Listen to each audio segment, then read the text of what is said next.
Oh, hello there. Yes, I was doing a Deadpool right there. Anyway, so good morning, good afternoon, good evening, whatever time zone you're in. You might notice that I'm pretty freaking relaxed. Well, after playing 33 hours of Devil May Cry 5, you best believe it. Alright, so, as I like to start this out, this is not a walkthrough, and this is not a playthrough. Well, they're really the same thing. This is not some kind of like in-depth analysis or me providing some commentary that my new or returning viewers or subscribers are very much aware.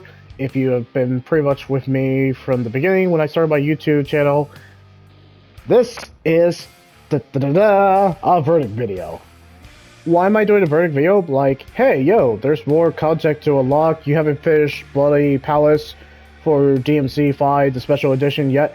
You haven't basically played Devil May Cry 5 on the harder difficulties. You're very much right, and you bring up valid points. But guess what? That is something that I can do in between streaming, or this is something I can do in later videos if I really am feeling the mood for Devil May Cry 5, which I'm always am.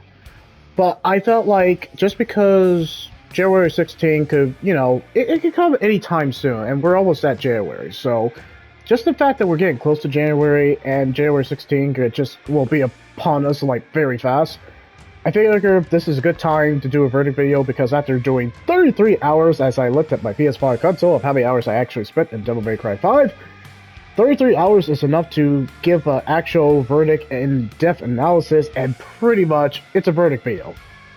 So, I do apologize in advance if this verdict video is going to probably go over 30 minutes.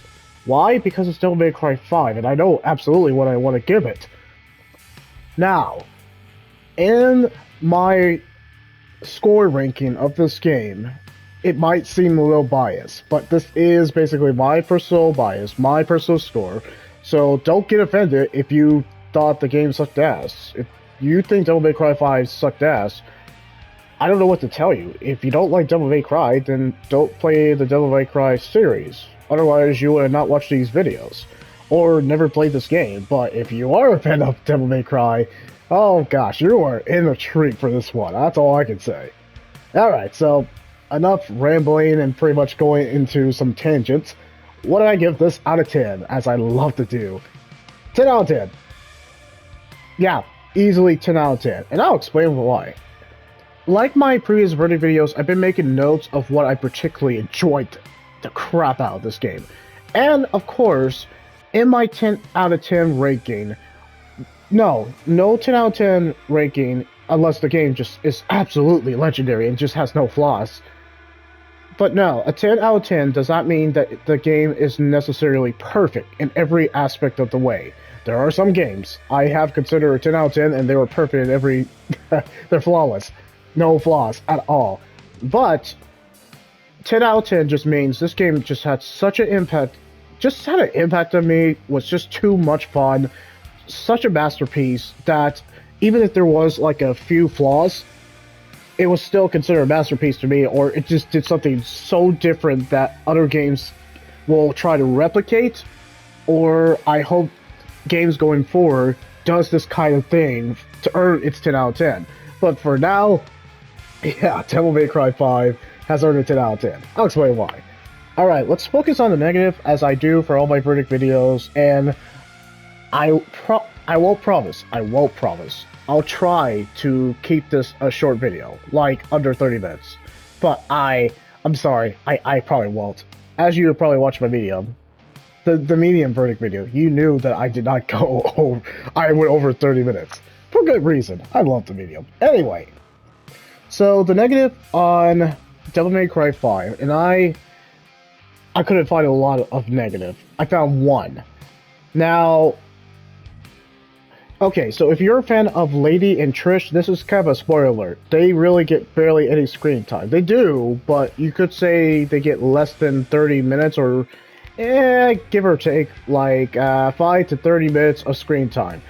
You literally have to play the previous games, like Devil May Cry 3 and Devil May Cry 1, since those characters are in those respective games, and given more screen time. Suffice to say, they were in Devil May Cry 4, Lady and Trish, but they're also supporting characters, not given a lot of screen time. I don't know if Capcom. Oh no, Capcom absolutely likes these characters. They're badass female characters. Absolutely. Just don't expect to basically get the lot of like badassery that you got from Devil May Cry 1 and 3 from Lady and Trish. They are kind of going to be on the back burner. But I get why Capcom had to shift the focus away from those characters to focus on the new characters. So I absolutely get it. It makes sense narrative-wise. And they are supporting characters. So yeah, all I say is play Devil May Cry 1 and 3. But that's not a negative because I feel like just because Devil May Cry 5 did so much with their characters, there were going to be some characters that were going to be left hanging. And sad fact is, Lady and Trish are kind of left in the back burner. But that's not a negative, because I felt like they were given enough time. Yes, they were relegated to fan service, but again, this is not one of my negative points. I was also going to be basically... I was trying to maybe even put a negative, like one other negative, that Virgil's segments are just like it's like Devil May Cry 4. Virgil's segments in this game is just replaying all the stages, all 20 missions, and barely any cutscenes. Or you get cutscenes for Virgil at the beginning and at the end. You really get no story context. I was gonna diss on it, but you get what you pay for. I mean, that's what you get for just a character, a playable character. You're just, and it makes sense why Capcom went that way with Virgil, because Virgil is a big part of the main OG storyline. That's a major story spoiler, but if you got into this video, then you've been warned. Story spoilers ahead. There's going to be absolutely a lot of story spoilers. You already knew that, because why else are you watching the verdict video? I'm very thorough. And basically, if you don't want the story spoiled, then go ahead and watch the beginning of my video, part 1, and then come back here and then appreciate that you watched the cutscenes of Devil May Cry 5 and watch the gameplay. Alright, so now, since I'm pretty much going into a tangent, the negative of Devil May Cry 5, the only one I could find, it's not particularly V himself. I actually enjoyed the crap out of this character. His character is excellent. It's the gameplay for V. It's unique. It's fresh for Devil May Cry 5, but it's very apparent when we get to mission 14. He is basically a Yukio master, or he controls the shadow creature. He controls Shadow, Griffin. He controls 3 powerful, I guess you could say they're demons. Shadow, Griffin, and Nightmare. Yes, he controls them. But the problem is he doesn't actually do any like melee hitting. He doesn't hit anybody. He just does a final blow, which is unique and still fresh throughout the whole kind of like, pretty much, I guess like 8 to 10 hours of like playtime for this, give or take. Maybe it's less, depending on how good you are. But it's really apparent when we get to mission 14 that he relies so much on the shadow creatures, I'll call them, or demons, as you can also call them too, that he does not have any melee proficiency. Not like Nero, Virgil, or Dante. That's why we love playing those, but V is probably going to be your least favorite character in terms of the playstyle. Only the playstyle. I think he's an excellent character. That's my only nitpick in terms of a masterpiece of a game. Every time you use him, it's just like, you have to get used to it. You have to force yourself to get used to V just kind of like commanding his shadow creatures to attack. Hey, Shadow, attack that. Griffin, attack that monster. Hey, Griffin, use your special attack against the boss. Mind you, whenever Nightmare comes out to play, I know how that sounds. Yeah, everything that happens is such a visual spectacle, and it's so freaking fun. But yeah, the abilities that you unlock for the shadow creatures and all that, but we'll save that for the positive. So yeah, it was just kind of like, it was unique, fresh, a very different spin that I appreciate for V in terms of his gameplay style.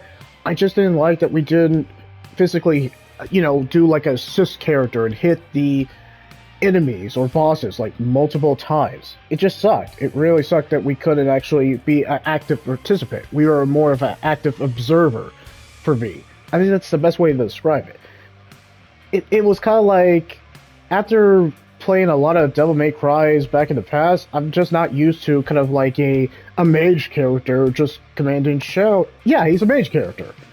So you have to get used to that. And in terms of the game, of its fast pace of where you're basically like frantically mastering your skills and just kicking ass all the time, it was a different change of pace for V, and you had to kind of be very methodical and strategic with them.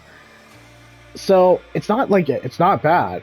It's kind of like a double-edged sword. You'll like that it's unique and so different from the other Devil May Cry protagonists, but you'll kind of want to get back to Nero, Dante, and Virgil because they're your melee fighters, and that's what the series has been. It's been the series staples to be a melee fighter and doing a lot of freaking dodges. So yeah, so take it what you will. V's gameplay style, that's my only negative that I have for Devil May Cry 5. After playing with him for, let's just say 3 to 5 hours, I got used to him, but I couldn't go like, oh yeah, compared to the other DMC characters. I will admit, in terms of the playstyle, that's pretty much my only negative in terms of a masterpiece of a game. Now let's talk about the positive.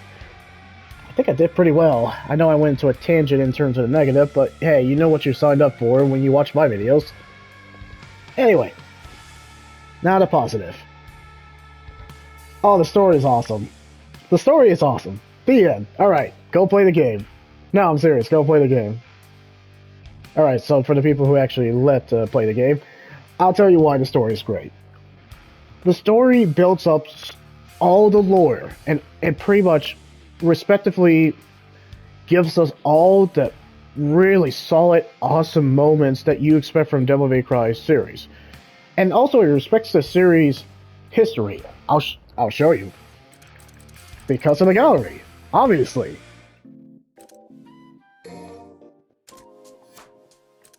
Hold on. Yeah, it's basically history of DMC. So even if you didn't play the previous games, I appreciate that you can literally watch a documentary of the entire series. That's a treat.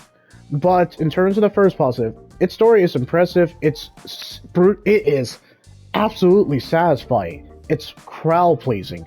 All the stuff that you grew up with when you first played Devil May Cry 1, all the plot holes, all the characters that needed to be there, all the plot twists that actually did happen. It's all relevant, and it just feels very respectful of the Devil May Cry series as a whole. There's like years of lore and history and context that just hasn't been touched on until this game. The story makes sense of everything that's happened before and just puts its own unique storyline. All the story arcs that we have noticed in the previous, they get an answer. Yes, you could say that the ending kind of leaves like the adventure continues. Yes, absolutely, but this is a series where the guys kick ass and devil hunt. It's a never-ending battle, so of course it's gonna end like that. What do you expect? But for the story that we got, just like the pretty much the context of why. Oh, well, let me get back to this. I'm trying to hear myself talk too, but the music's awesome though, I have to admit. But yeah, in terms of the story, it's also, along with the story, it's excellent pacing. Nothing feels left out. From pretty much the prologue all the way to mission 20. Everything in terms of the story that was in there doesn't feel left out. It just feels like it was a short shoehorn in, or it wasn't like a bad plot device, or it like very convenient plot device. Everything that happens, or every area that we go to, is relevant to the story. From Dante's home to Virgil returning to Nero's Devil Trigger, spoiler alerts, to V being part of the other half of Virgil and Erzin being the other half of Virgil too. There was just narrative detours and narrative plot twists that really worked on it. Nothing felt like a weak link. They showed us everything. They showed us everything that they wanted for this story, and anything that was referenced to the previous past was either done in a very kind of like wink and nod, kind of like, yes, we do remember that we made that game, and yes, we expect you to know this. Or they just put some new elements that we were not expecting, like Nero's Double Trigger. That was so freaking cool.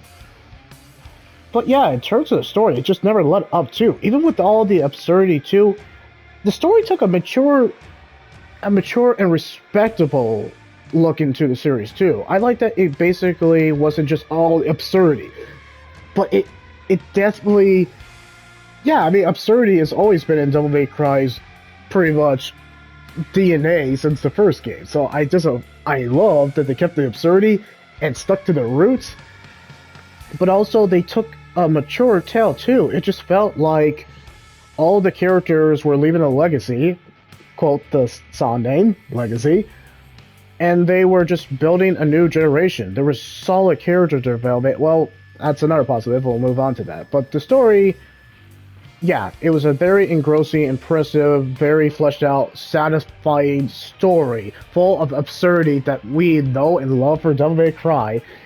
And it's gonna be sad to move on from Devil May Cry series after that. The story is so great and so excellent that you actually want to play the previous Devil May Cries to understand the full context. And I have all of the collections, so I don't know. I might boot up my Devil May Cry HD collection, DMC, Devil May Cry, even though that's not canon, but it's kind of relevant, and also Devil May Cry 4, just to kind of get back to it, so I can pretty much enjoy the series as a whole. You know, time will tell, but man, it's an excellent story. Excellent. I'll say excellent. That's my first positive. Sorry if I went into another tangent, but I do not care. Alright.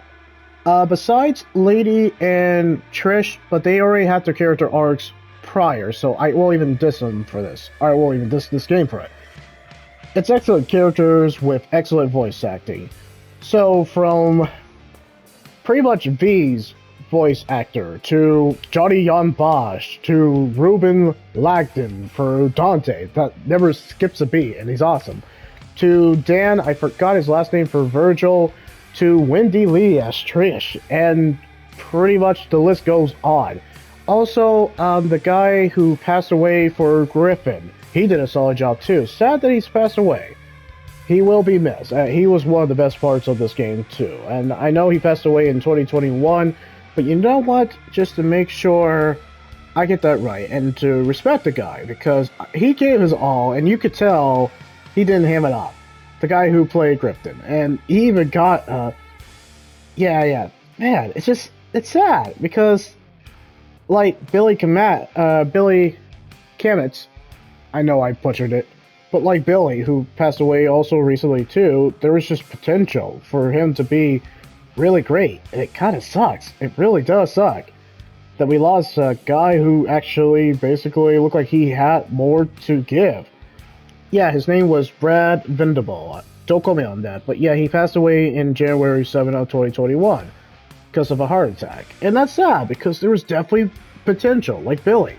He was one of the highlights. I think in Devil May Cry 5, he was one of the top VAs, and I could tell too. He gave it his all.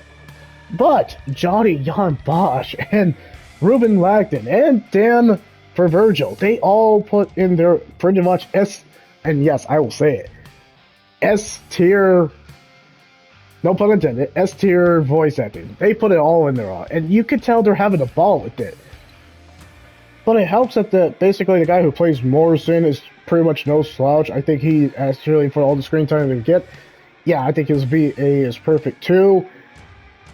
Yeah, even though Lady and Trish are basically relegated to side characters, yeah, I think Trish's VA is, I wouldn't say it's like a step up, but I think having Wendy Lee does not hurt Trish at all. I think that's pretty good. I just wish Trish had more screen time, but that's not a negative. But the new VA for Lady, that's kind of disappointing. I like her previous ones, even the anime one. But my favorite is Carrie. I don't know if it was some kind of like scheduling, time conflict, or contract. Kind of wish that Carrie was there. Carrie, I think her name was Walgreen, but Carrie. you all know Carrie. If you grew up with early anime, you know who Carrie is. So the fact that Carrie's not in this one is sorely missed, but I can deal with it.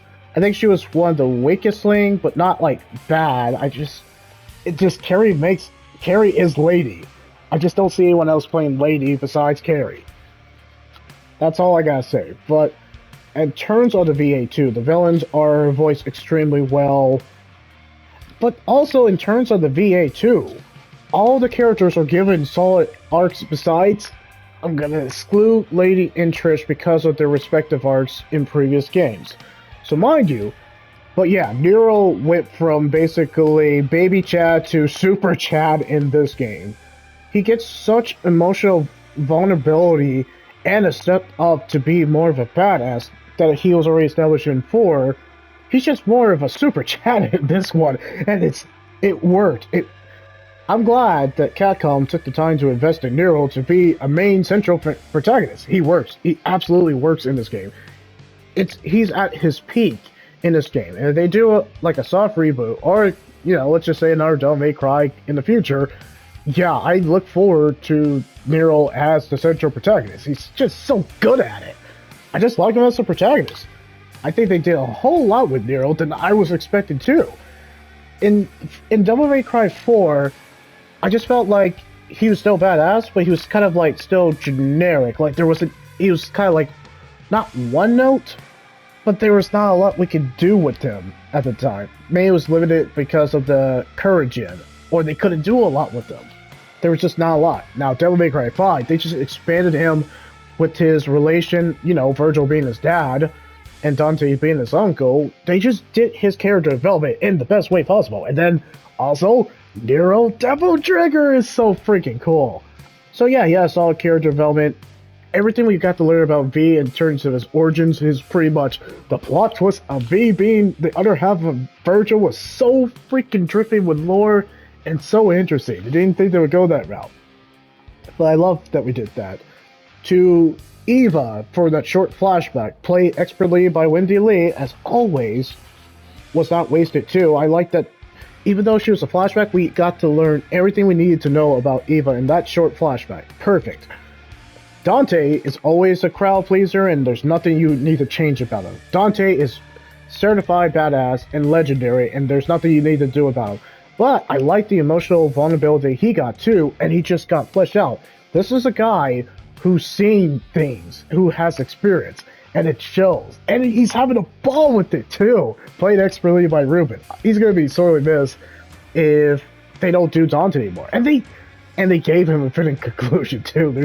They gave all the characters a fitting conclusion. Whoever was in this game, they gave fitting conclusions. There's nothing more you can do. But yeah, in terms of Dante, Virgil, for the short time that we got, they did everything right about Virgil.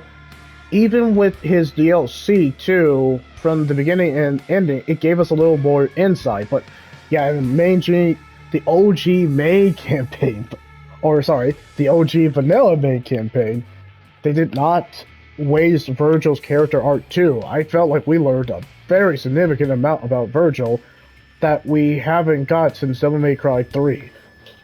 Well done. And the list goes on. There were so many excellent characters, but when they focus on the main protagonist, they never let up. They never let up in terms of their character development, everything that we need to know about their motivations, what plot twists happen, what power-ups happen, what Super Saiyan mode they went into.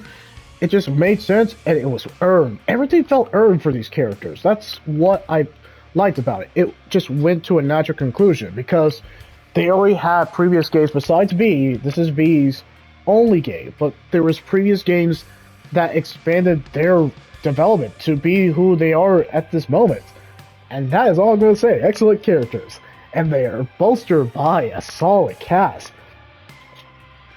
Now, I have to leave Ladies VA out because it's not a solid cast. I think made the cast, this is the best that the pretty much Devil May Cry's got in their cast.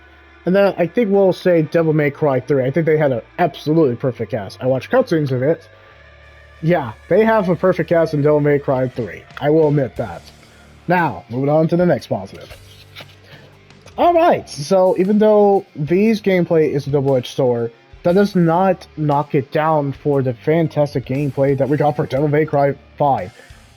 There's a reason why you're going to spend more than 33 hours trying to be 100%, level up and max out your characters, because you want to nail all those sweet moves. From pretty much the unpredictability, Devil Breaker arms from Nero. He's a good starter character. With the Devil Breaker, it's still, he plays as he plays.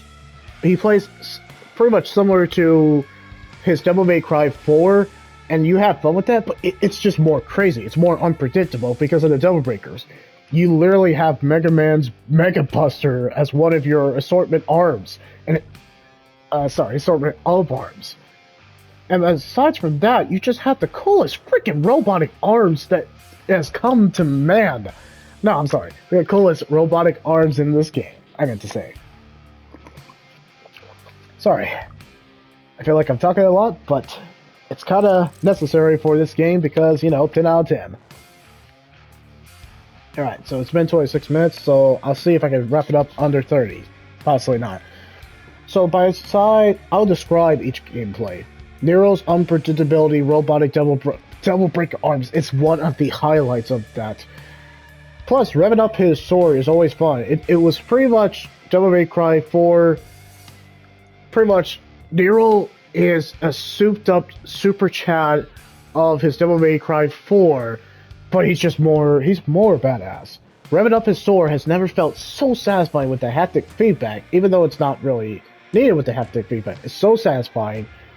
His robotic upgrade, let's just say Devil Bringer has been upgraded. He gets his Devil Bringer back, which is highlighted, and then we get the Devil Breaker and Devil Bringer back, and it gets combined. He has his even own Devil Trigger form, and that's just super cool. And it's just the fact that he's just so outlandish, crazy, and unpredictable in terms of his ability. It's just so fun to play him as a starter character.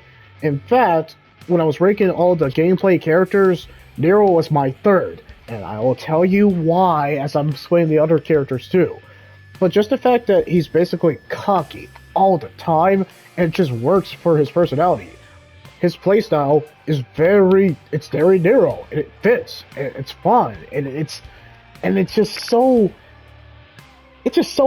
like, he's responsible for most of the absurdity, and I love it.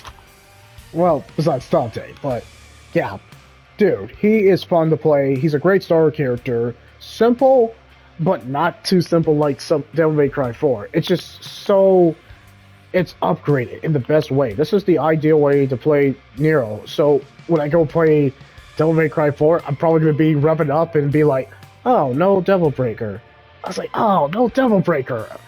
That's how I'm going to feel. And I bet anyone who played Devil May Cry 4 just because they were so hyped and so impressed with Devil May Cry 5, when they go play Devil May Cry 4, I bet you're all gonna be looking awkward like, I can't break my arm. It's a Devil Bringer. I was like, right, this is before he lost his arm.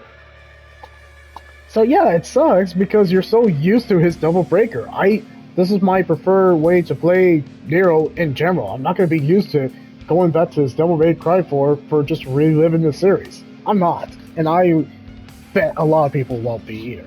Alright, so now moving on to the other gameplay. So, to kind of do it briefly, Dante is just pretty much a legendary beast, and he's fun to freaking play. No complaints about him. Dante gets the coolest weapons. He gets the coolest weapons in general. He gets nunchucks. He gets basically the Rebellion. He gets Devil Sword Dante that he combines with Sparta and freaking Rebellion. Perfect. I love that moment. I freaking love that moment. He gets basically a Michael Jackson, as I like to call it. He gets two bazookas. I'm sorry, he gets Lady's Gun from Devil May Cry 3, but he gets two of them. He gets Ebony and Ivory, his classic guns, and they still are so sick. And he gets a shotgun. So, yeah, pretty much Dante is just like, after you do your starter character that's super fun, and with Nero, you get pretty much your literally like, okay, time to stop screwing around, time to play Dante. Dante is that kind of like while basically Nero is Chad, Dante is Super Chad. He is Super Chad. Everything that you want from Nero is like, I kind of wish he could do it like a spinning gun and just look like a maniac. Dante's your kind of answer for that. Dante is just everything that you want, like absurdity, like more absurdity, and just like he's responsible for 90% of the absurdity. Dante's your man. You'll have fun with Dante. You will love Dante. You will basically master Dante in terms of all his abilities and skills. There's no way you're not going to pass up Dante. I imagine most of the people will either play A, Dante, or B, freaking Virgil. And I understand why you would play Virgil. But man, Dante is just, he's a riot. He even gets a freaking motorcycle weapon as a weapon too. I didn't think they would go that route until the trailer. I love how it was implemented. I love using a motorcycle. As you have seen probably in my videos, I love using a motorcycle. I was revving that bad boy up all freaking time. And you know it. It was just, the way it was implemented was awesome too. But that's what I mean. He's just more unpredictable, but having more fun with it. And it's just, you're with the two, having a big dumb grin, because his gameplay is just, it's still simplistic, but more complex, and it just evolves with more weapons you have. And by the time that you get to pretty much the end of the game and then just replayed it, the guy has become basically Death Incarnate. Why? Death Incarnate of abilities. Because he has all the weapons, and also Sin Devil Trigger Dante.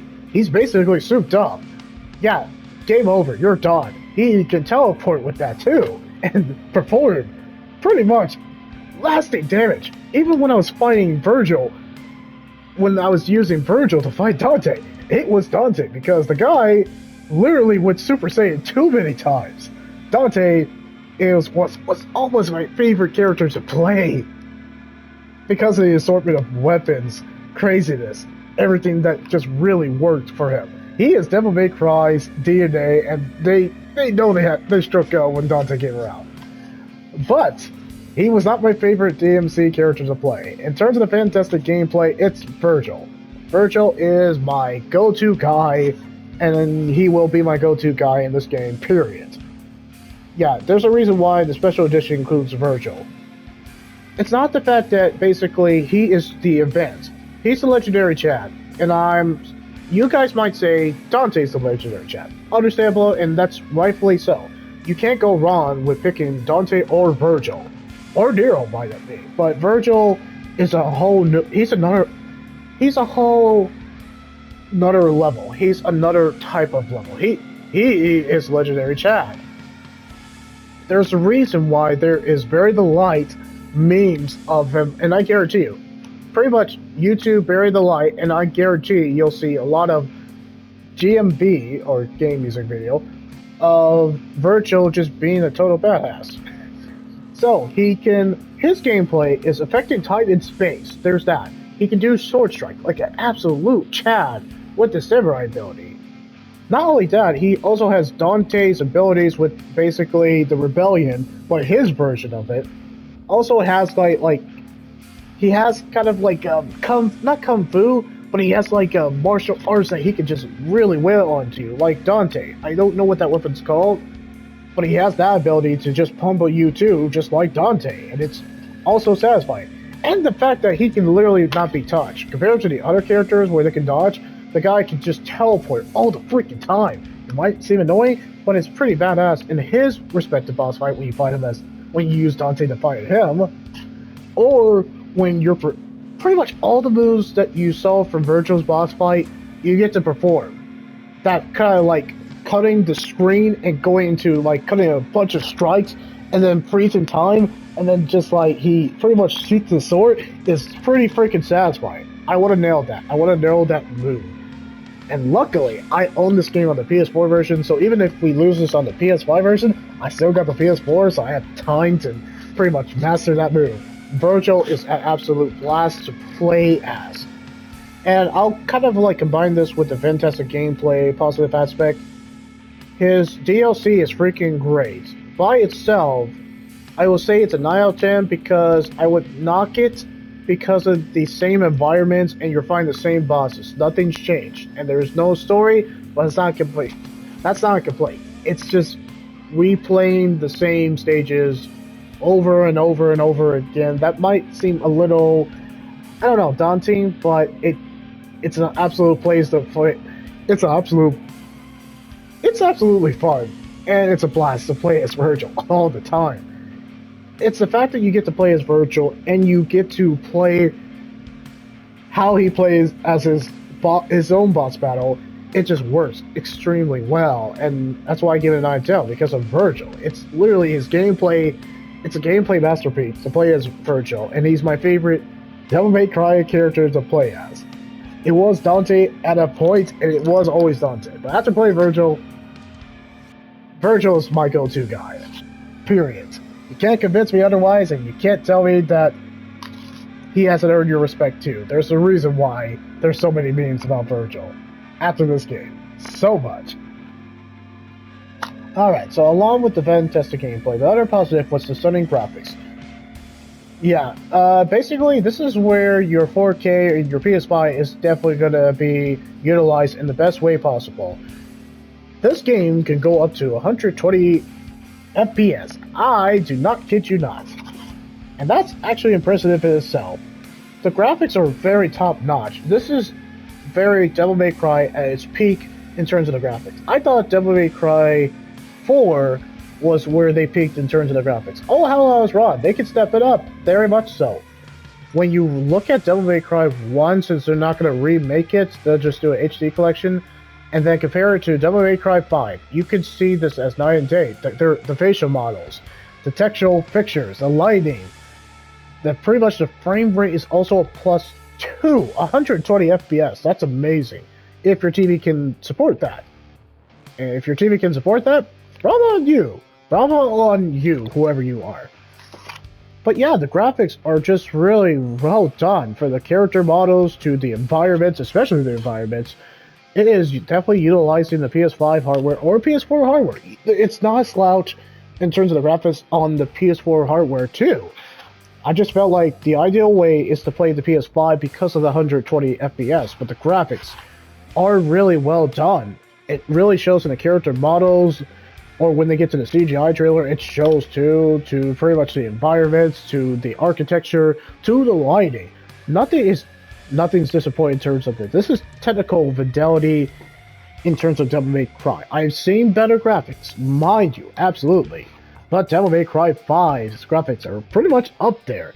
I don't think it will be to the caliber of God of War or Red Dead Redemption 2. I think they set the standards of graphics, but it is respectable, and I enjoyed the graphics. It's very pretty to look at. Case in point, look how realistic those animations look. They're really well done. There you go. Okay, now finish up in terms of other positive.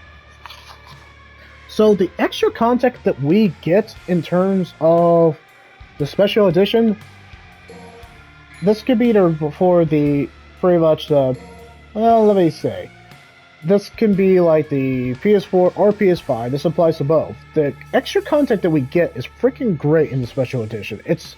This is the ideal and the most essential way to play Devil May Cry 5. The special edition has so much content. Here, I'll show you.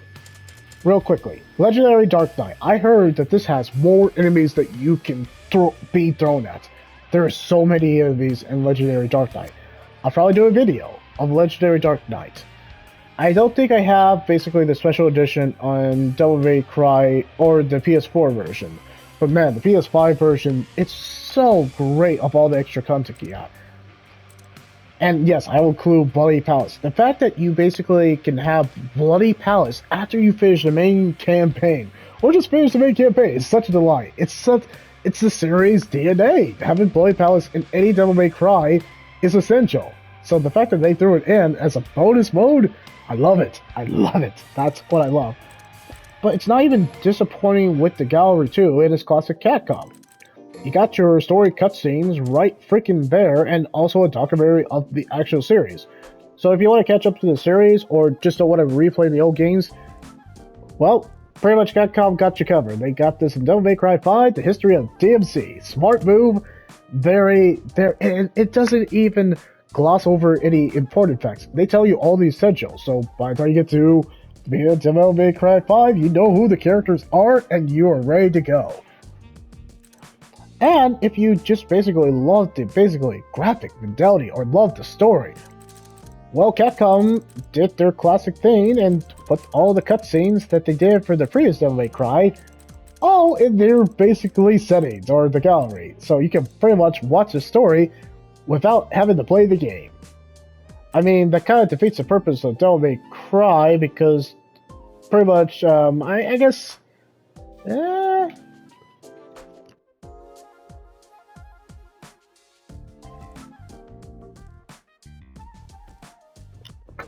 okay, so 50% of their, and don't quote me on that, 50% of their game is gameplay, 50% of their game is literally story cutscenes.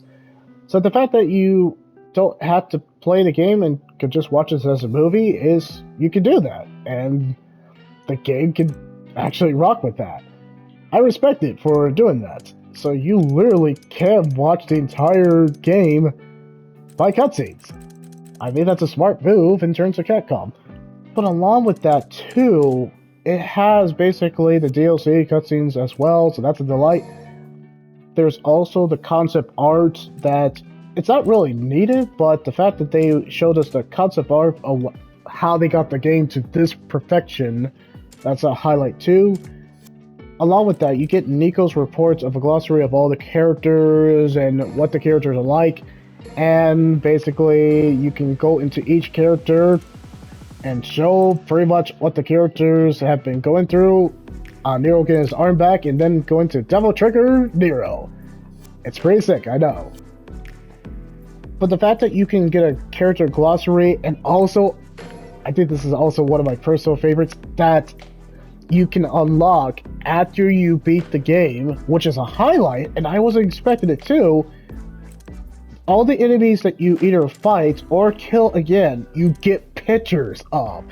So all the characters that you literally beat the crap out of, or all the bosses, enemies, you get pictures of them. And I find that extremely rewarding, and I find that hilarious too. It's classic Capcom, but the fact that you have picture snapshot of you just basically being a badass and taking a picture of all the enemies you kill in very ridiculous, absurd ways. I love that. I love that content. It wasn't necessary, but I love it.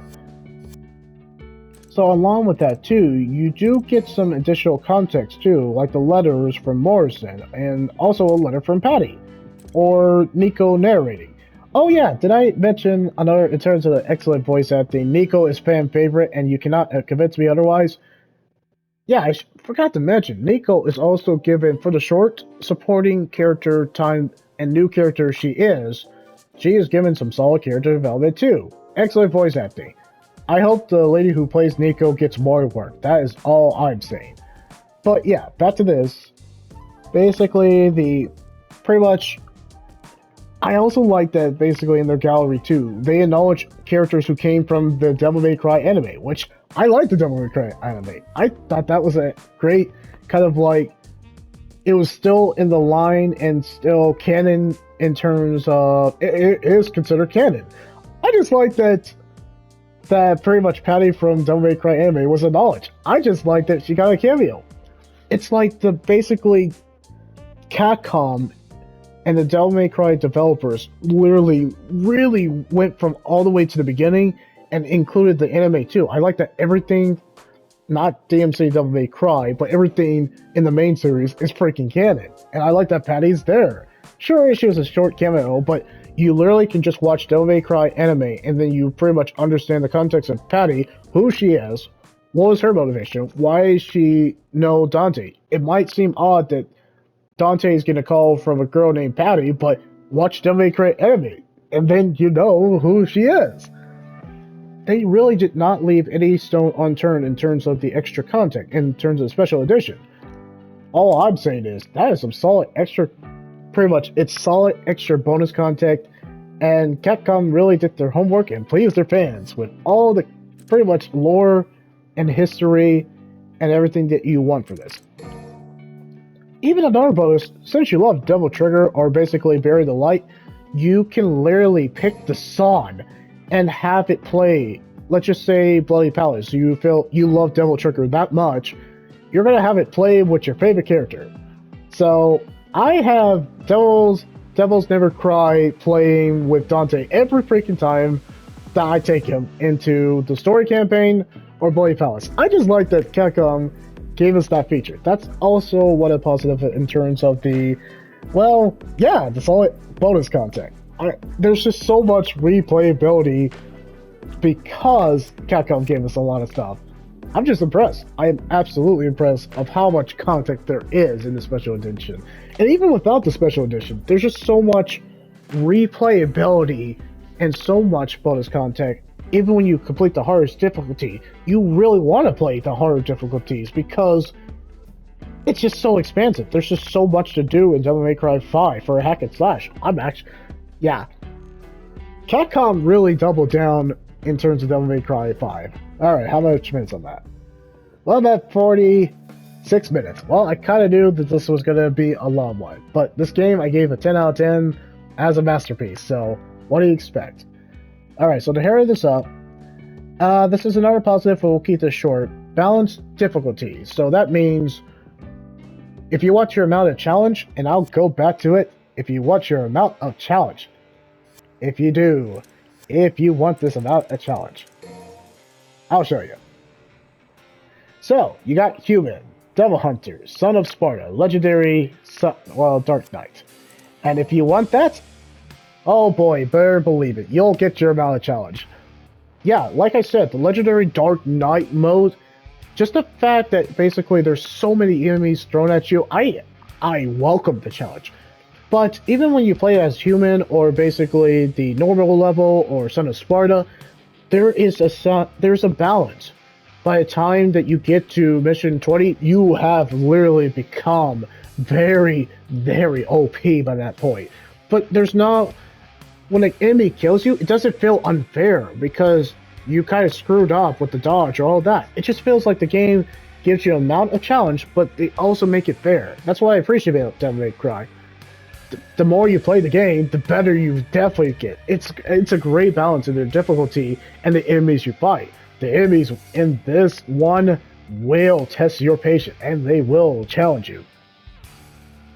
Alright, so moving on to another positive. Yeah, I think it's better to show you the other positive, so I'm going to show you. Da-da-da.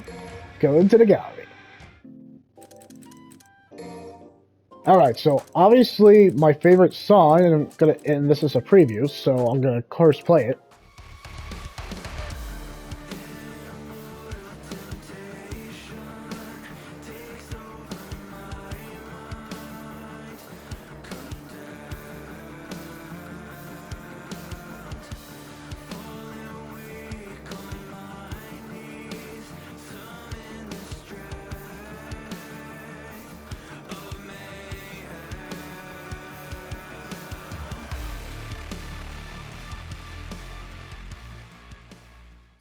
That's what I mean. When it gets to... That's why I also appreciate the excellent soundtrack. Not only does the soundtrack heightens and literally increases as your character is wailing on all the enemies, it intensifies until it builds into basically the full volume. It's doing like what Metal Hellsinger is doing, but with Devil May Cry style. Devil May Cry started that style. As you get to S tier and then triple S, basically the vocals kick in, and it's just so freaking awesome. Especially when you're playing as Virgil. Bury the Light is one of my favorite songs in terms of Devil May Cry 5, period. And then Devil Trigger. But this soundtrack is moody, melodramatic. Legacy is also another standout in terms of the songs, but that's what I mean. The soundtrack is remixed in terms of Devil Trigger or just any other soundtrack when it's the characters' battle themes or just going through the city, moody soundtrack, this kind of jazzy shop when we get to Negro Shop. All the soundtrack is bolstered by a great vocal artist. Along with vocal artists, the composer for the music is just well done. The music's no slouch. I just really enjoy the character battle themes. But like I said, Bury the Light just kicks so much can all the freaking time. Respect to whoever composed that. Casey Edwards and the guy who sang this, yeah, well done. Well done on the soundtrack, especially the vocalist. Yeah, there's a reason why I'm going to download these songs on Spotify because they kick so much. Yes, they rock so much. I'm going to download it as we're talking. I can't really say Bloody Palace as a positive because I kind of put that in extra bonus content. Alright, so to finish this video up, what was my last positive? The boss battles. The freaking boss battles. Yeah, let's see. What was my favorite boss battle? Virgil boss fight, all the way. The boss battles really are the best that I've seen. You guys might disagree with me. Maybe it's Devil May Cry 3, but Virgil is a boss battle in that too. That's not a spoiler. He's in the freaking game. But the boss battles really test your patience. They're great starter bosses. They really make you, yeah, like the fight with Goliath or the Goliath route at the beginning. From the pretty much the trash bosses to the bosses we get to the end. Yeah, all the bosses are really good for testing your ability. So, you know, you pretty much suck by the time you start Devil May Cry 5, but by the time you get to Virgil, you have literally gotten either great at the game or you have mastered the game. It's because the gameplay is just too perfect it's like perfection. And just the fact that you keep going, evolving and learning. The bosses are really there to test your mettle. They're really great bosses, too. Compared to Devil May Cry 4, my complaint with Devil May Cry 4 was using the same bosses over and over and over again. And that kind of annoying. Fighting the same boss like 3 to 4 times. You do that, but you only do it like only twice or one time with the boss. And the bosses are just well designed because of the graphics fidelity, because of the PS5 or PS4 hardware, but really the PS5. But the bosses are just really fleshed out. They challenge you. They are balanced. They really are. They give you some really solid and really interesting dialogue when you listen to them. But no of the bosses are weak links. My favorite bosses, and I'll kind of just really shorten it, was definitely Virgil. Virgil is my favorite. Dante was also my favorite too. But Virgil, it had a more of a great impact. Along with that, then the other boss I highly enjoy, even though we fought him like 4 times, Urzen. Absolutely. Yes, absolutely. But yeah, the bosses are just no slouch in that department too. Capcom really, really went up 200% on their bosses. That's all I gotta say. And with conclusion, because, you know, it's been 53 minutes, but what were you expecting? I gave this game a 10 out of 10. You think I was going to let up on everything? No. I might not cover all the positives, but I cover most of them. And I did cover the negative. I went to the tangent a few times, but that's kind of expected. So, you better believe it. So, I hope you enjoyed this verdict video. You can, of course, leave that like, comment, or subscribe. Pretty much the schedule going for the rest of the night is me trying to at least attempt and try to do a marathon of The Mission because it's leaving January 16. It Takes Two is going to be kind of on hiatus. We'll see how that goes. If it leaves on January 16, don't worry, there's a workaround because, don't worry, I'll find a way and there'll be a workaround to stream that game. No rush on that, but we'll get to that because even I'm curious about it. So, yeah, that's all I gotta say. That's gonna be our schedule. So, of course, have a good morning, good afternoon, good evening, and stay tuned. And also, yeah, there will be more Devil May Cry 5 content coming in from the future. The latest summed it up, time to end the video.